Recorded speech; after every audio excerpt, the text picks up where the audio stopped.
ఒక అడవికి దగ్గర్లో ఉన్న గ్రామంలో కార్తిక్ అనే బాలుడు ఉండేవాడు. అతను చాలా పేదవాడు, కానీ ధైర్యం ఎక్కువ.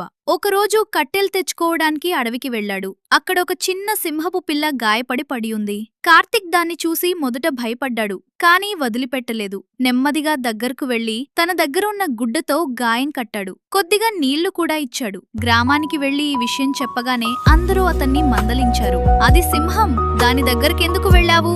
పెద్దదైతే నిన్నే తింటుంది అని భయపెట్టారు. మరికొందరు ఇది నీ వల్ల కాదు అని ఎగతాళి చేశారు. కార్తిక్ ఒక్కసారి అందరికీ వివరించాలనుకున్నాడు, కానీ ఆగిపోయాడు. నన్ను నమ్మేవాళ్లు నా పనిని చూసి అర్థం చేసుకుంటారు, నమ్మని వాళ్ళు ఎంత చెప్పినా వినరు అని అనుకుని ప్రతిరోజు ఆ సింహపు పిల్ల దగ్గరకు వెళ్లి దాన్ని చూసుకునేవాడు. కొన్ని రోజుల్లో దాని గాయం మానిపోయింది. అప్పుడు కార్తిక్ ప్రేమగా దాన్ని నిమిరి అడవిలోకి స్వేచ్ఛగా వదిలేశాడు.